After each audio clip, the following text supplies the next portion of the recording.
Right, so, and I'll just check to see if it's streaming okay. And hopefully, let's just refresh that. Hopefully everybody can see me. So if you guys are inside the group, anybody, if you can do a thumbs up or a love, share me some love, that'd be great. And hopefully you're all ready to listen to some wonderful, wonderful information coming from Mark. So first of all, everybody, my name is Keely Woolley, and my speciality is inspiring female executives and leaders to rediscover their why and achieve even more fulfillment and success in their lives, personally and professionally. And I achieve these results using my freedom transformation formula.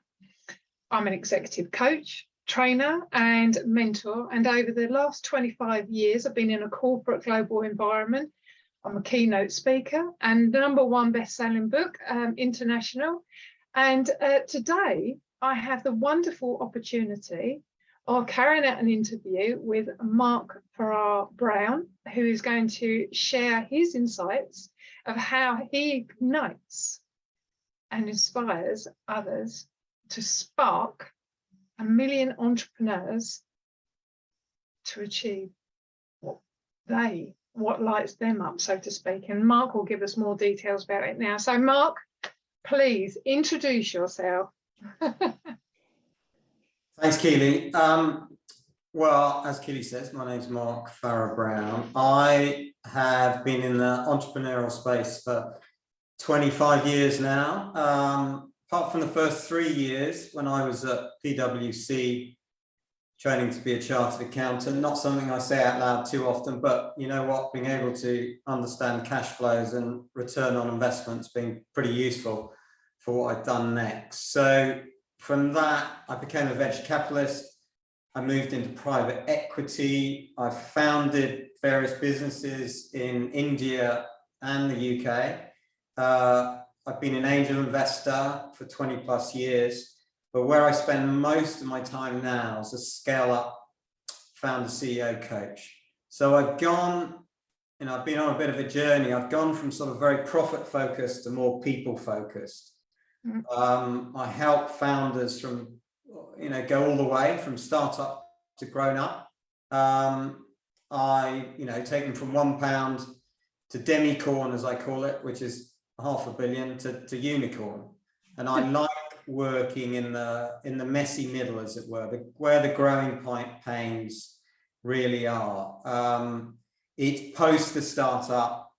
It's waking up and realizing, my gosh, I've got 20 people to manage now. What am I going to do with them? I mean, a lot of the stuff relates to people issues. I can help people with the tactical, kind of more conscious problems, but often we then get into the more strategic, unconscious problems that surface up after a few sessions. And yeah, I feel very fortunate because I've got more energy for what I do than I've ever had. And as you say, my purpose is to ignite the spark of 1 million entrepreneurs. So, I've got a lot to do. So, well, why is it important to you? Well, I guess, four parts to that answer.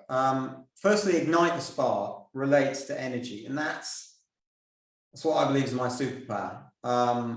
I've always had lots of it, and like many of us, which I'll talk about in a second, I kind of took it for granted. But I believe, but now I manage it, consciously, and I believe basically better well-being, higher performance comes from better management of your energy. So that's the ignite the spark bit. The million, to be honest, that's the big picture. That helps me get out of my comfort zone. I'm quite a deep introvert, and so conversations like this is fine one-to-one. I can't see everyone else, which is comforting, but it forces me to get out of my comfort zone. And because I want to get my message across. It's not about me, but it's about getting my message across.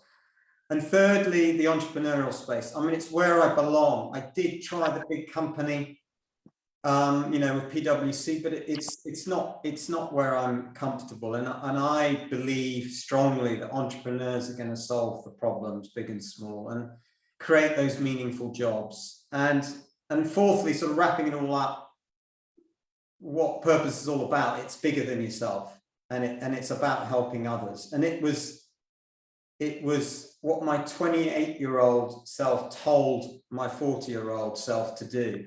Yeah.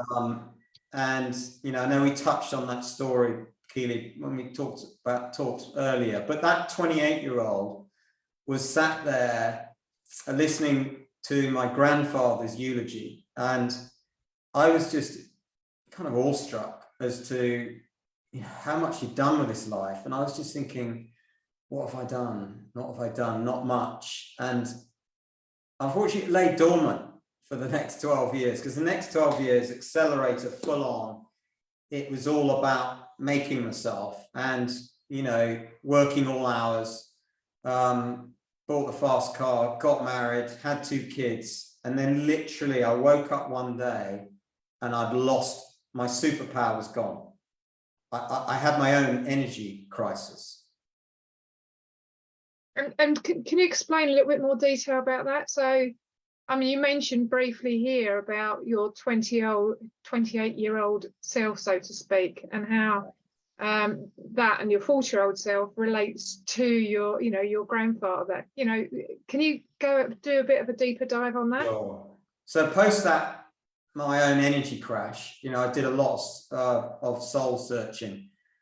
I stumbled across Simon Sinek and his work, which I know is probably familiar to lots of people, but I set about discovering my why, and it didn't just stop there. I delved into my motivations. They change. I don't believe your motivations stay the same. I looked into into my strengths. I asked people what they thought my strengths were. I started digging into how I wanted to behave, my values, and because I wanted to get more into the flow. I wanted to do more of what I wanted to do rather than what I should or need to do. And so I connected this all up to what the kind of world needed. And I asked myself, what's my place in the world where I could have the most impact? And combining all this, it was about helping others. And, essentially nothing helps me happier. Nothing makes me happier to see others fulfill their potential.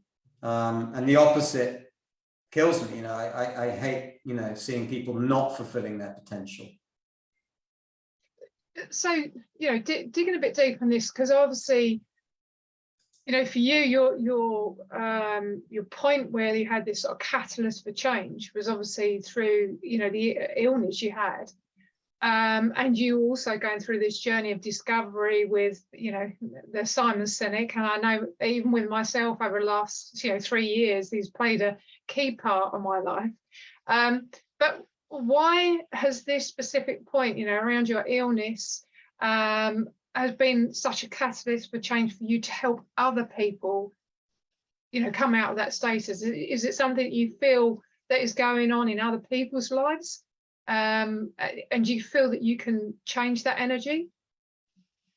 Yeah, I do. And I think purpose, I coach people, I help people find their purpose, but it's not for everyone. And it's not necessarily about saving the world, solving world poverty. You can have, what you may call a smaller purpose, but I think it is something that's bigger than yourself. And I think it's the root of all our energy.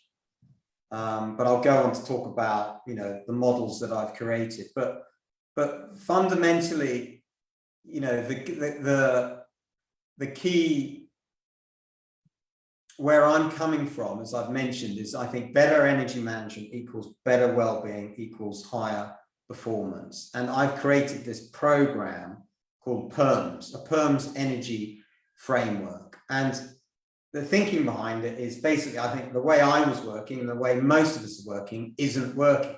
Always on, 24 hours.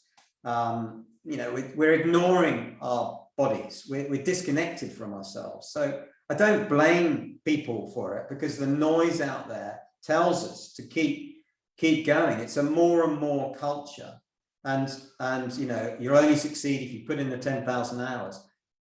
The irony is more and more is leading to less and less, as far as I'm concerned. Fatigue, disengagement, lower productivity, lower performance, and burnout. And I see it, unfortunately, too often in the CEOs I coach. I often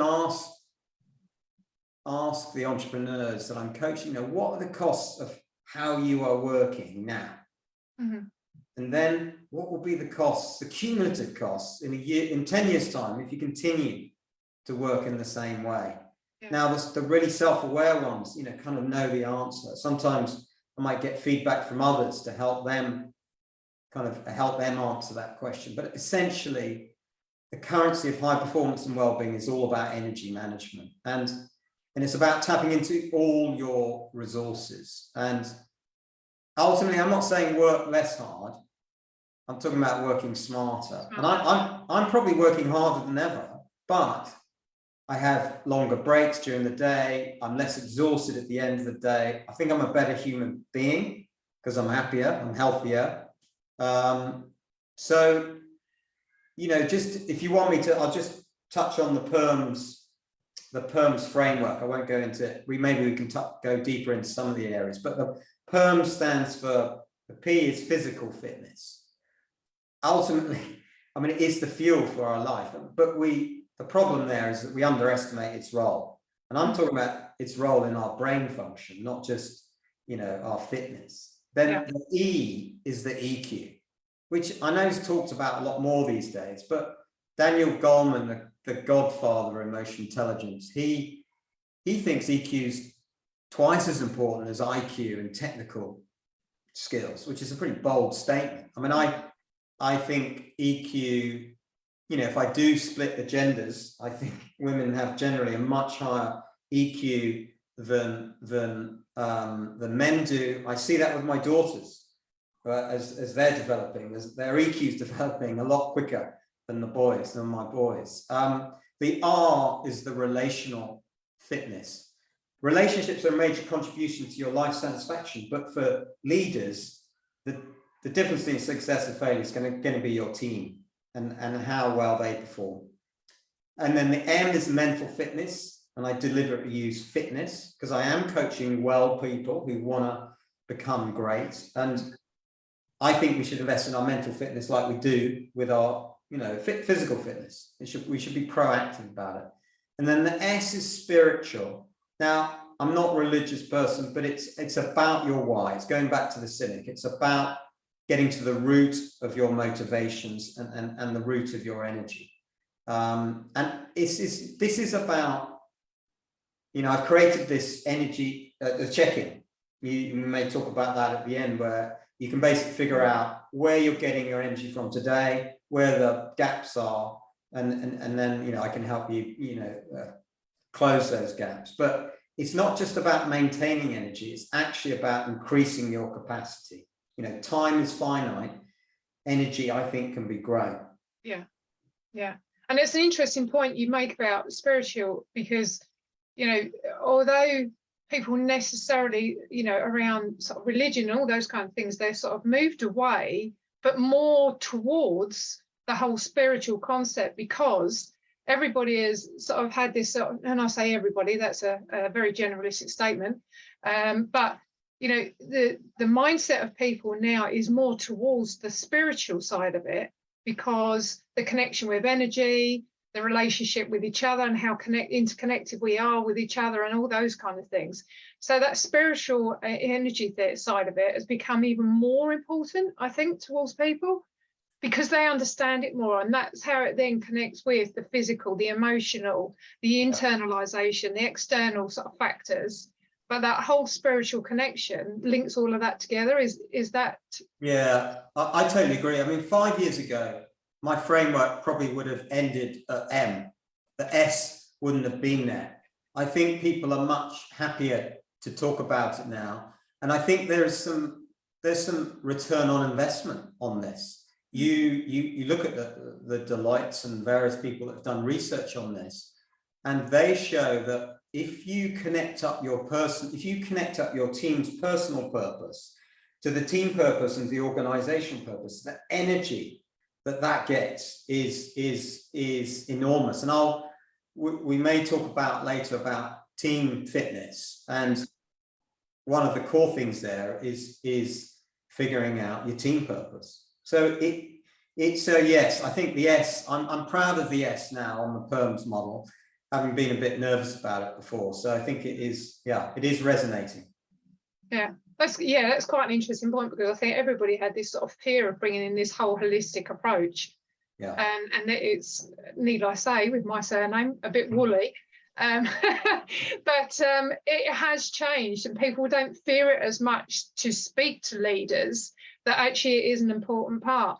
And that actually leads me to the next question, is that how are you specifically helping leaders in this space? Well, I mean, I've mentioned obviously the PERMS framework. I don't necessarily use that every time. There's no strict program. You know, leaders come to me with their specific needs, and obviously, you know, we're most likely to be working on those. I mean, I might do some 360s and interview some of their colleagues, and so that may slightly change some of the things we work on. But what I find quite often is those conscious, sort of more obvious needs are the ones we work on initially. But as we get into it, 3 or 4 sessions in, the unconscious starts to come up, and we get a bit deeper. And I think we're actually more likely to get towards the root causes of any problems. I mean, I'll give you an example. Delegation probably comes up every time. I want to become a better delegator, and I can help them with all the tactical sides of becoming a better delegator. But quite often, you know, I'll do that, but then next month when I speak to them, nothing's happened. And there's quite often a psychological barrier, that, you know, the fear of letting go. Something is stopping them letting go or trusting others. And it's trying to get to that conflicting assumption, even though rationally they know they should be doing it. So it goes deeper than just the obvious stuff. So I think, you know, that's one aspect. But I think the core of what I try to do is I try to be someone's thinking partner.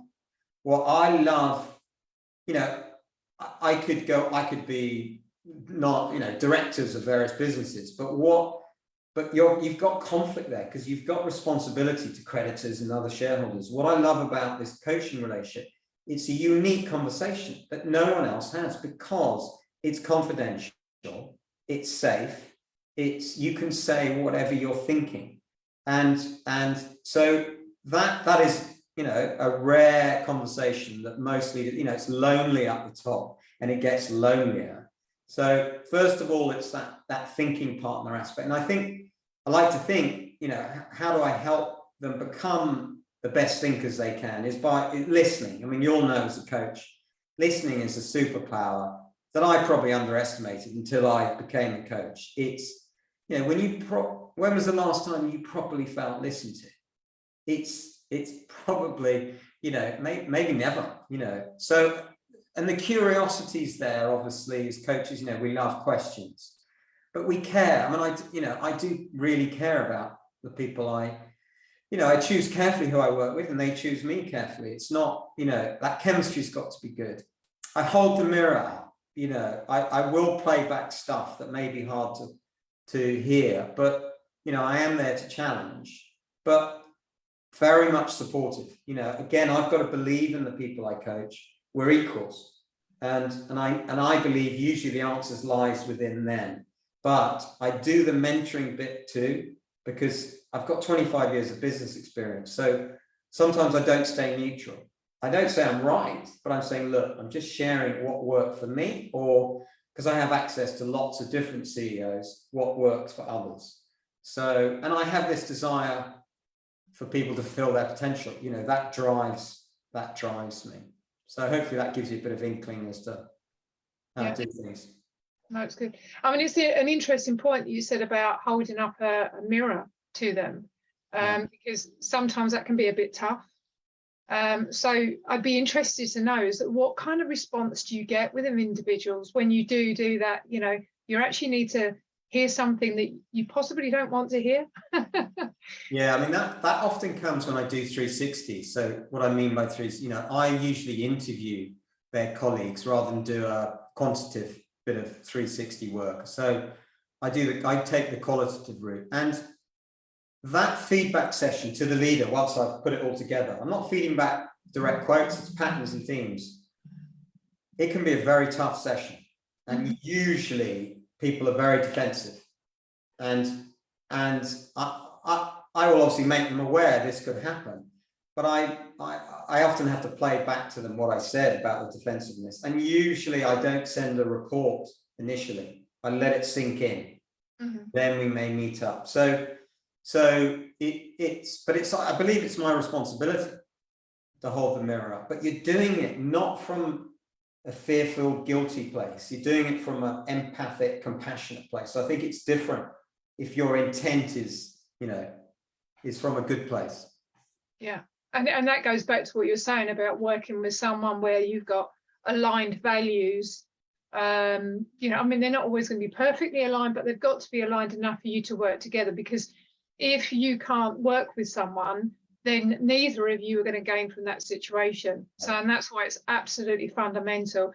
And it's interesting, people, sometimes they fear sharing their tools and skills because they're worried that people will take it away. I mean, even if you use the Simon Sinek, use his approach, people work with him, not necessarily what he's produced. People work with you because they like the way that you approach things, and they value the way you approach things, and the honesty that comes with it, which is absolutely fundamental. So there was an interesting question that was actually in the chat, and it's probably a little bit of a delayed one, but there was a question about delegation. And is there an element of that about ego? And I'm not quite sure how you would actually interpret that question. Yeah, well, often leaders have got to where they are because they're really good at solving problems, and they get used to people coming to them to solve their problems. So they're very good at solving their own problems, and they get very good at solving other people's problems. And as they grow, obviously you've got more people, and more people come to them, and it feels good, doesn't it? I mean, it's natural. It's probably unnatural to be a coach, because you're not trying to tell people what to do. And I think one of the reasons I love coaching is, if you tell me what to do, I'm still slightly immature, I will probably do the opposite. So I know it doesn't pay, and you get so much less energy if someone tells you to do something, if you figured it out for yourself. So yeah, I think so. It is about the ego. I mean, we don't want to get rid of ego. Ego's has its uses, but I think when leaders see, by staying curious a bit longer, the positive effects on their team, and the fact that they become less overwhelmed, then they start to see the benefits of delegation, and the ego kind of falls away. Yeah. Okay. Thank you. That's good. So obviously you've spoken about individual leaders, and I love the WeQ concept that you have mentioned. Can you tell me a little bit more about that and how it helps our teams? Yeah. So all the leaders I coach have got high IQ. Some of them have high EQ, but very few of them have high WeQ. WeQ is the team intelligence, the ability to turn an ordinary team into a high-performing team. I mean, most of us are not taught how to do it. It's obviously a skill that can be learned. I think it's really hard. I think it's really complex. I'm always learning about teams when I work with them. The problem is we often provide a linear solution to what is a complex adaptive system, which is a team. And so example might be, you think there's a bad apple in the team, take the bad apple out, and that will solve the problem. But 3 months later, similar problems come back up. That's because it's probably down to a bunch of different reasons why the team's not high performing. So I use a systemic model called PERIL, PERILL, and it's about using that systemic framework, where you look at, you can use it as a diagnostic tool, as a sort of work tool, and it looks at all these different elements and how they interact. If you want, I can just quickly talk about what the acronym stands for. Begins with a P again. They're all starting with P today. And actually, this is purpose and motivation. What is the team there to do? It may sound, you may think, look, every team's going to have a common purpose. You'll be amazed. Yeah. Ask people, and even teams that say, yeah, we know what we're doing. You ask 7 people and you get 7 different answers. Yeah. So from the purpose, I know we talked about this before, flows the collective energy that makes the whole greater than the sum of the parts. But this part also includes clarity of goals, vision, and priorities. Okay, so that's the P. The E, and this is the external processes, systems, and structures. What happens with really good teams, they're very proud of themselves, but they've become very insular. And actually, a truly great team interrelates with external stakeholders. And this is what this is about. Yeah. So this is about, external stakeholders are customers, suppliers, other teams, board members. Yeah. So it's really important to know, sometimes we've all, you've probably done it in your coaching sessions. Let's put the customer in the room during this conversation. How do you think they're seeing us arguing or whatever we're doing, or just thinking about finance and not the customer reaction? So that's what the E is. The R is about relationships, how we work together. Do we enjoy each other's company? At the core of this is psychological safety. Again, something us coaches are very used to talking about, but boy, is that important, So almost every time I'll go deeper into psychological safety, which to me is, the willingness to speak up and not be afraid that it's, people will come down on you, judge you, and whatever. It's like, you're in the theatre room and the doctor's operating on the wrong leg, on the right leg, and they should be operating on the left leg. You'll be amazed how, the wrong environment means you won't speak up. And that to me is a very important point, is that whole relationship side of it, and around trust and vulnerability. And then that's what you're talking about, is that, yes, you can trust someone to a certain extent, but it's still trusting enough to be able to stick your head above the parapet and turn around and say, guys, I'm struggling here, I need your help. Or someone challenging and questioning, but feeling confident that they can challenge and question because they still know that you've got their back and you're looking after them. And that's something that's quite a difficult area to achieve. So how do you manage to achieve that? Yeah, good question. It's particularly hard for leaders to admit they don't know it all. Mm-hmm. But great leaders are very happy to say, not very happy necessarily, but say, I don't know the answer to this. I need your help. I think again, it's showing the benefits if you do that, how people will rally around, people will help. And I guess it's experimenting in a small way, and showing some vulnerability. As a leader, that's probably, for you to kick off. But it's also, modeling behaviors. If someone does make a mistake, if you come down on them, they're going to hide the mistakes in the future. Whereas if if you apply a different behavior and are more empathetic, then they're more likely to come to you. You don't want them to come to you with every problem, but you definitely don't want them to hide, because you're not going to know what's going on as your business grows. Yeah. So you want people to come to you. You want to encourage people. And that again is an interesting point, is that modeling behavior. But that means that starts with you, because if you make a mistake, you as a leader need to admit your mistakes and own up to them. So it then subsequently encourages the rest of the organisation to do the same and know that they're not going to get shot when they do make a mistake. Yeah. I think that's really one of the things leaders, definitely first-time entrepreneurs, don't fully appreciate, is how much people are watching them. It can freak you out a bit, but it's like, they're watching every move. So So that's why, you know, the EQ comes in. You know, something upsets you. The gap between that and the response is really important, what you do. So, you know, it's the same with communication. Often leaders struggle with the fact, you know, they have to repeat their message time and time again. There's under communication is much more commonly the problem than over communication. And communicating in the right way. So it's the right message at the right time in the right forum with the right audience. And as you say, you know, whether that's internal or external, you know, if you're not communicating to your customers as well, if there is, you know, the purpose or the strategy or anything like that has changed in any shape or form, you need to make sure that's communicated internally and externally. Because again, the emotional impact it has on people when they go, well, hang on a minute, that's not what you was talking about 5 minutes ago. So, okay, so we have got to the R. What's the I? We have. You've been listening, Kitty. That's but thanks. That's also told me where I've got to.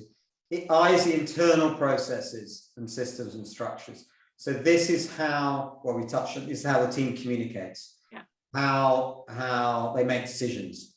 And, you know, and also within this is role clarity. Again, I talk about delegation coming up, role clarity may not come up, but it's so often a problem because, you know, particularly with co-founders, let's say, who've got similar skills and they've never quite fully clarified who's doing what.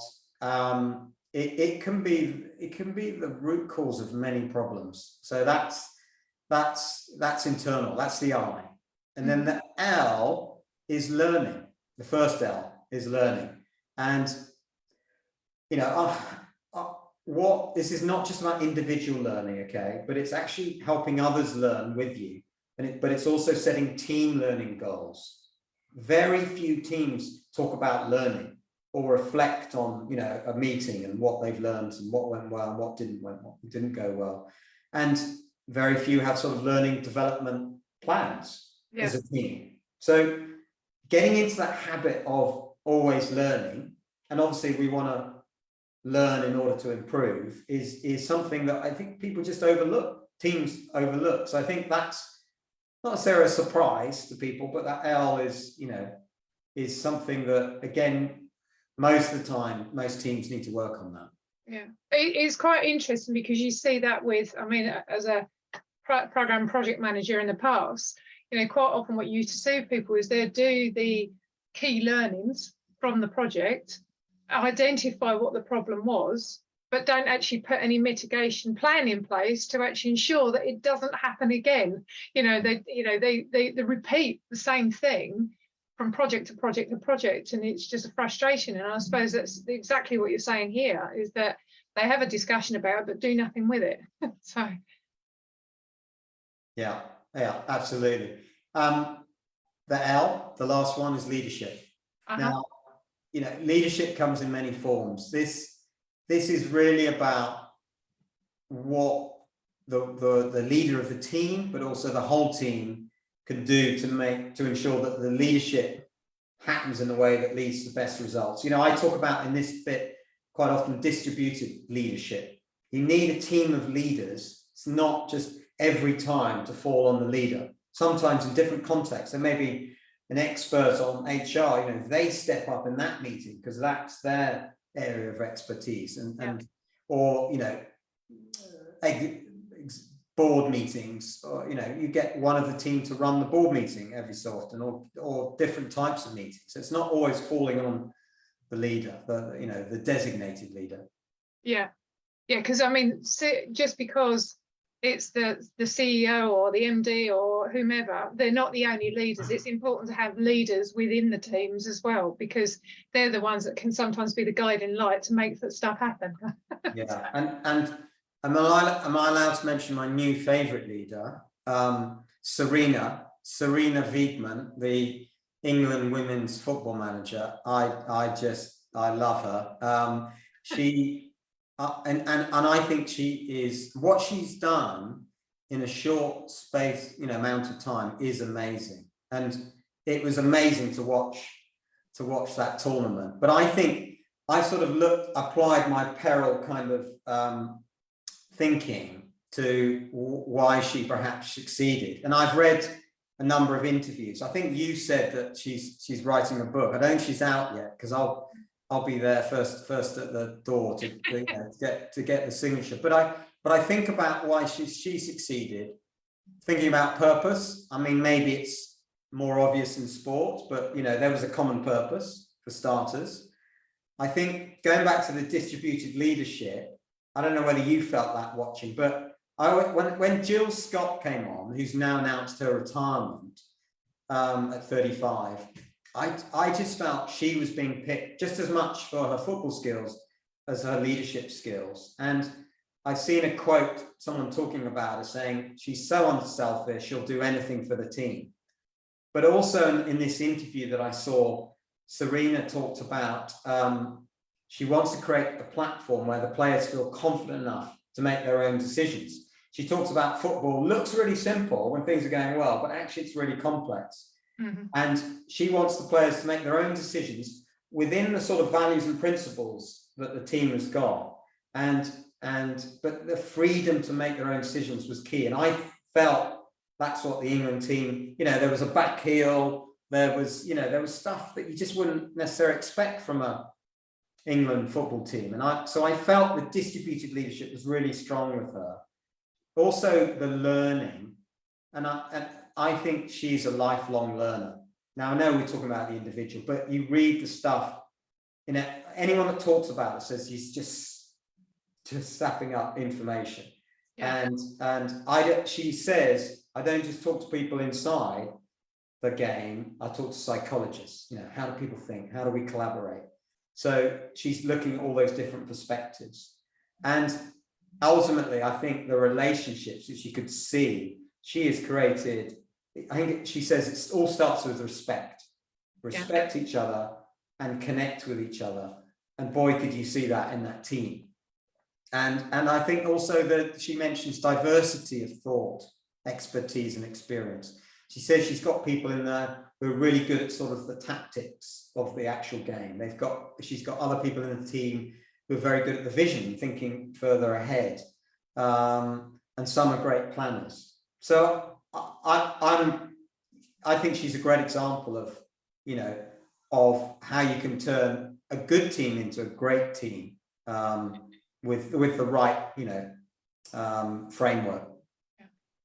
And I mean, that's the thing, is that everything that you've mentioned here, this clarity of purpose, that cascading across the team, having the right skills and capabilities amongst that discipline. And when I say discipline, I don't mean disciplining people, but that discipline of your behavior, your mindset, your thinking, your emotional intelligence, all of those things is what she represents, and which is what's actually created such an inspirational, successful team, because of that attitude that she's got. So, and I love the fact that you connected her directly to the model that you've applied. Can you just to connect the dots a little bit? So obviously you've got the tool, which is based on the Peril tool, and then you've also got the PERMS model. How do you actually align that with working with your CEOs and the teams? How do you align those two tools together to make it? And again, although I have these frameworks, to the people I coach or the teams I coach, I may be explicit, I may be not, because we can get, as coaches, we can get sort of obsessed with tools and techniques. So I'm not necessarily explicit with it. I mean, with Peril and PERMS, yes, in the sense you can do questionnaires and and there is a framework on that, but really it's trying to identify, it's a diagnostic tool, essentially. So we may decide to use that tool and this tool and not that tool. And then we look, okay, so what's going to be most impactful to work on? So we're just trying to use that initially as a diagnostic tool. And then we can use it as a work tool further down the line. But I'm not obsessed with these tools, although I'm talking about them today. So, because at the end of the day, words that we use as coaches may not be relevant, to the teams and individuals we coach. Yeah. We've got to use their language, you know.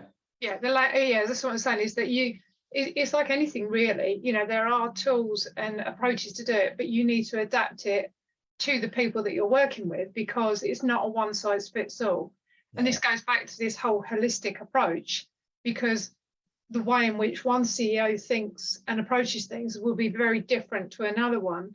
But ultimately, you want them to achieve the same results, which is to become a high performing organisation with high performing teams.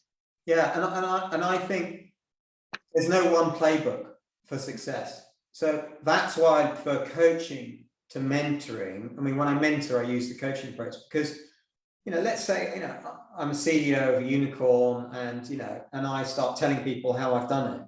It's great, it's interesting, but it's not going to work for you. Different circumstances, different set of people. Luck's had a huge part of it.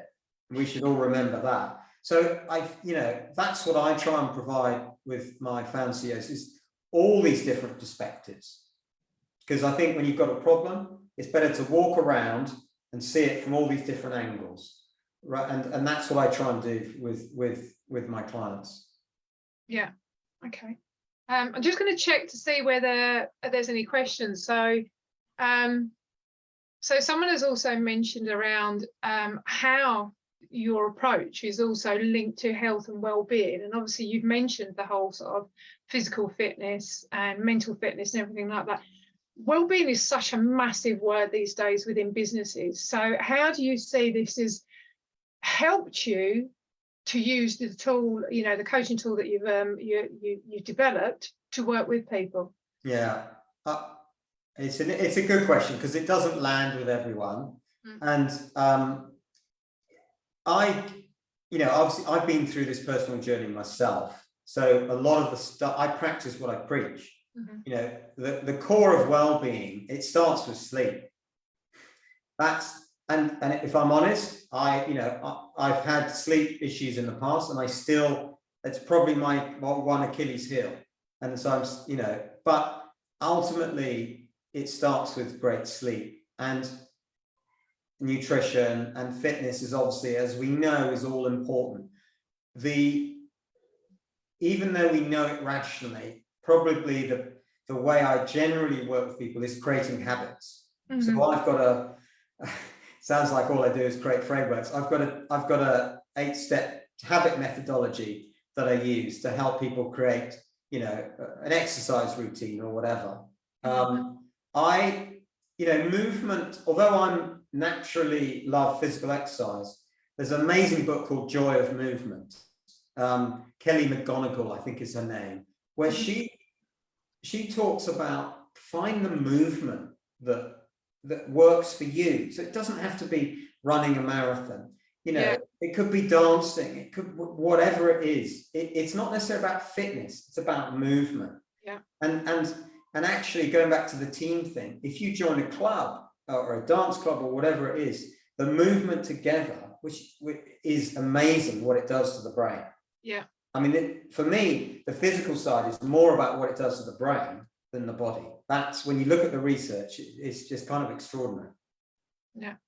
So I'm going to throw in a bit of a personal connection here. So for me, one of the biggest things that helped me through my journey, and I think you and I have got a very similar path that we've got, and say create the whole find your why piece. How about your connection to nature? Well, one answer to that is I've started coaching on a paddleboard. So I've had my first paddleboard coaching session on the rivers of Oxford. The most extraordinary experience. So I'm quite experienced paddleboarder, so I wasn't having to worry about falling in. Yeah. But you know, we're going through the countryside. We've got cows eating alongside. We've got kingfishers going alongside. You know, I know a number of coaches that coach outside, so that's what immediately comes to mind.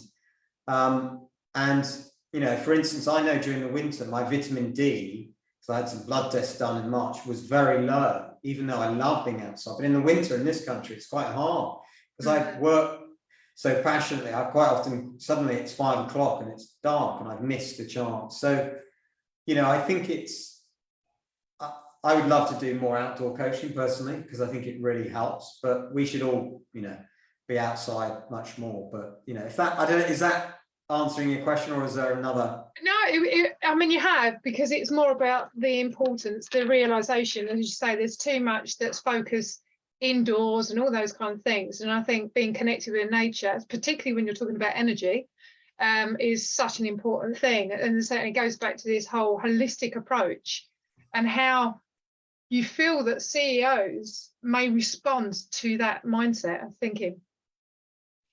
Yeah, I mean, and it's the nature thing is also about connecting up internally with yourself, because I think we're ignoring our biology.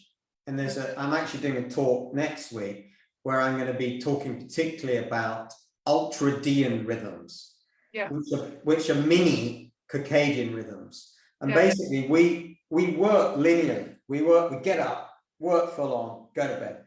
Whereas actually our biology is going up and down. And you perform so much better if you listen to it. So you work for 90 minutes, you get fatigue, but rather than just have coffee or sweets or whatever and have a break. And then you get back up to where you were before. So again, I think that's connecting up with nature, which is essentially your own biology. Work with it, not against it. Yeah, and it is so undervalued. Recently I did an exercise with someone, and I said to him, when you get that moment when you are in stress and anxiety, when you feel it, step away. And I mean, step away from everything, technology, people, get outside if you can, sit outside, have a quiet moment. Do not touch technology and have that moment just to think and rest. And it goes back to what you were saying, is this being able to refocus, because when you're constantly going at 100 miles an hour, you lose your focus, don't you? So it is so important. We do have another question in here, actually. It's got, how do you help those in business to build self-respect and an inner connection? That's coming from Jill. Self-respect and an inner connection. Well, I see those as two different points. Self-respect. Yeah, I mean, ultimately, I think that's self-compassion. I think it's something you'll see in my website. I have my values up, and my values that I'm still working on is being kind to myself. Mm-hmm. I've got, I think it's useful to name your inner voice, and mine's called Brutus, because it's really brutal, and no one would speak to me like my inner voice does. And I even had it was speaking up before I came on this interview, and it's still slightly there. Going, does anyone actually want to listen to this? And I'm sitting with it. I'm not fighting it off. So I think self-compassion is fundamentally about being your own best friend. I know it sounds a bit of a cliche or whatever, but ultimately it's not. And it is something I'll always probably be work in progress on that one. But I think that's where you get self-respect is through self-compassion, because we've all got something to offer. And, we're all amazing. We just some of us haven't found our potential. So that would be our purpose. Our purpose. Yeah. And the second bit, inner connection, well, I think, we're going back, we sort of talked about that earlier. We talked about, connecting with your body again. We talked about thinking about the rhythms of your day and working with it and not against it. So that's what comes up. Does anything else come up with you on the inner connection? No, I think for me, inner connection is really about your own energy levels and how that's all related, not just it's mental, nutritional, your health, everything needs to be connected. Yeah. So and actually, sorry to interject, I should have thought, it's self-awareness. I think self-awareness, that's the whole part of this sort of PERMS model, is accelerating your self-awareness. And again, I think it's, there's an amazing book, Tanya Eureka, I think is her name. She calls self-awareness a superpower of the 21st century. Yeah. And this is not just becoming a monk for, and meditating 24 hours. it is about understanding yourself, but it's also understanding your impact on others and how others perceive you. For me, that's internal and external self-awareness is what I sort of think about within a connection. Yeah. Well, I mean, because the thing is obviously external factors will always happen. There's nothing you can do about that. The challenge that you have is recognizing your own patterns of beliefs, because you delete, you change, you generalize them, and you know your responses to them. And that's the interesting thing, is do you respond or do you react?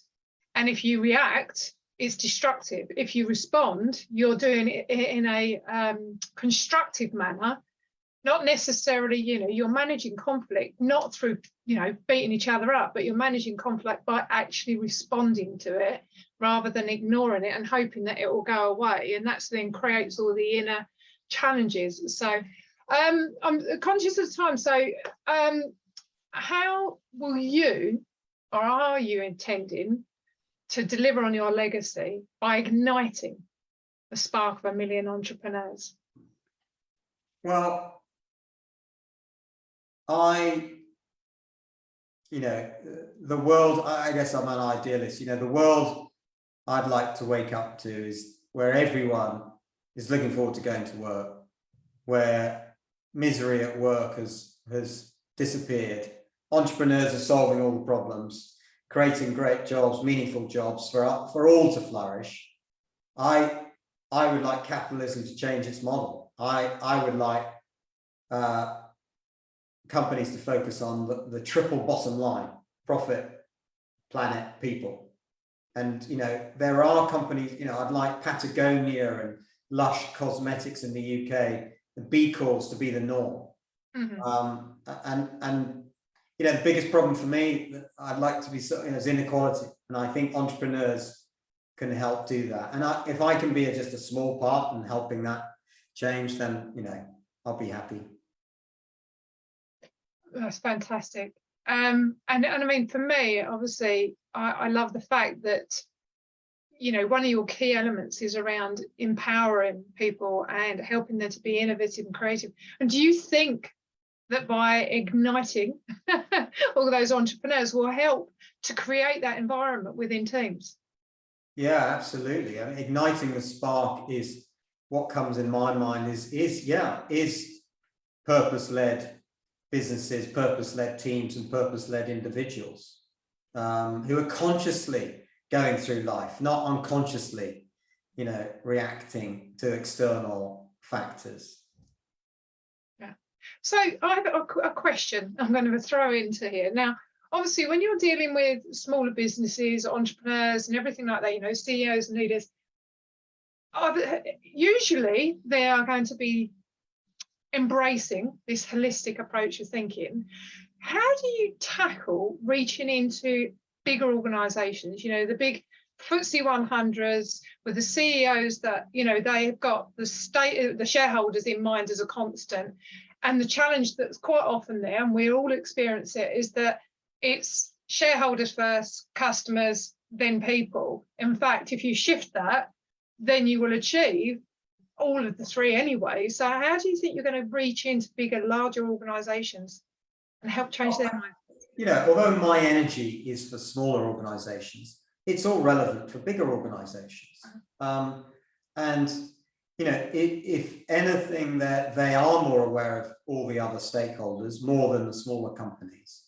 But it's harder for them to move the oil tanker. So it's harder for them to create the changes that the smaller companies can do just like that. So I think there's a lot of good stuff going on, but maybe some of it's not, you know, evident right now. So I think a lot of it may be different messaging, but ultimately it's the same.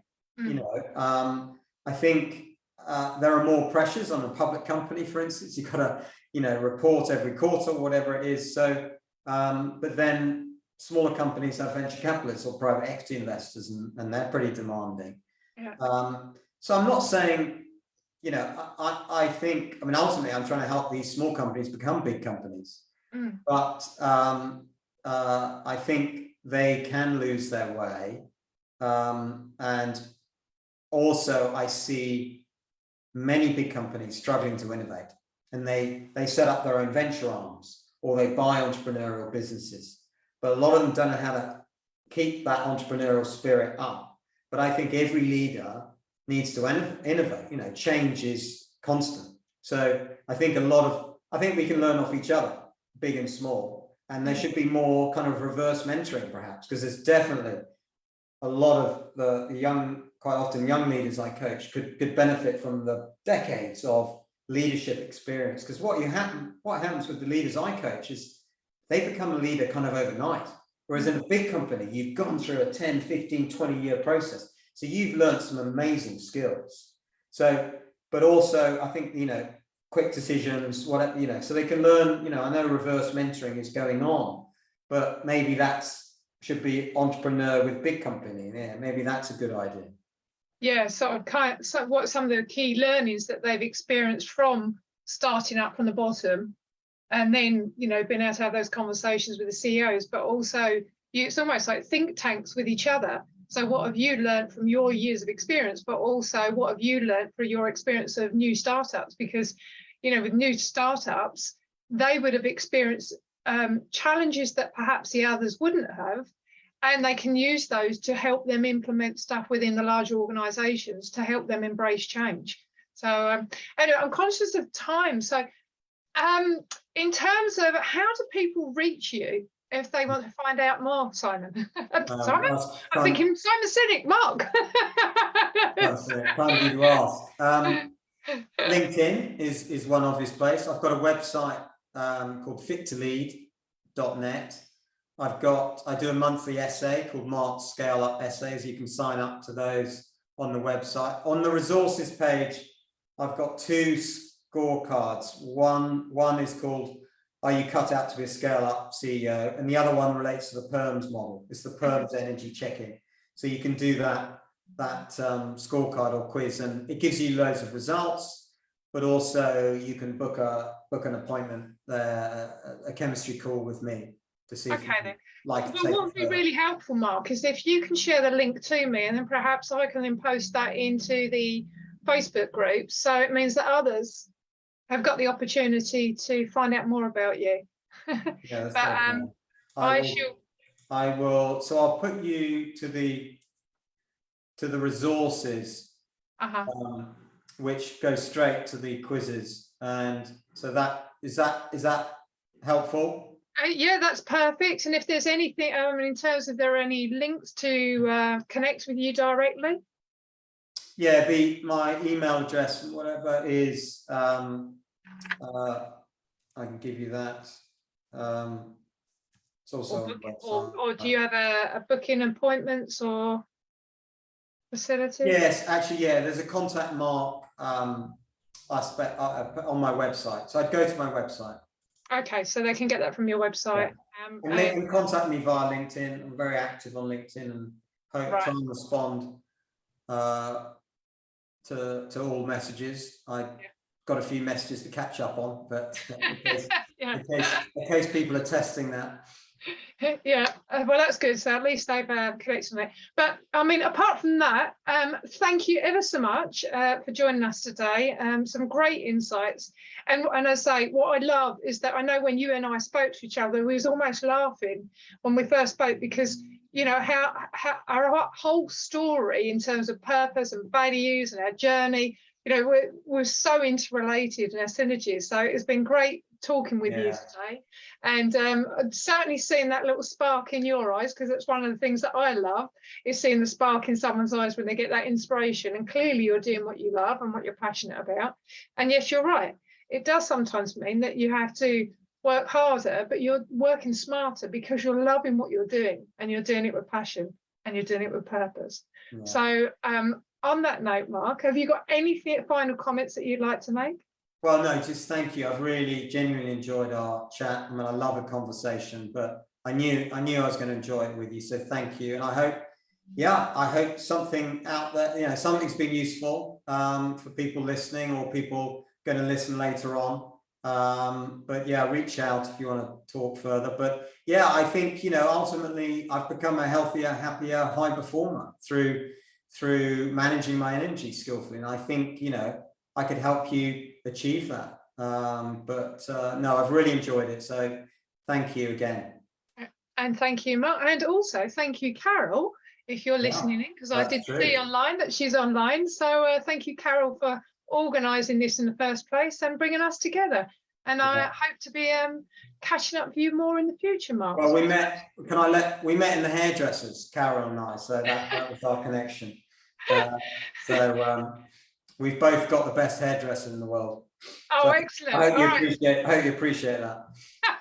So hopefully you'll be sharing the hairdressers' details as well. Yeah, There's always get a bit of collaboration. So, anyway, thank you again. It's been a pleasure, and I hope everybody has enjoyed this today and they've got some great insights. And thank you, Carol. Cheers, and thank you, Mark. Thank you. Enjoy the rest of your day. Take care. Cheers. Bye. Bye-bye.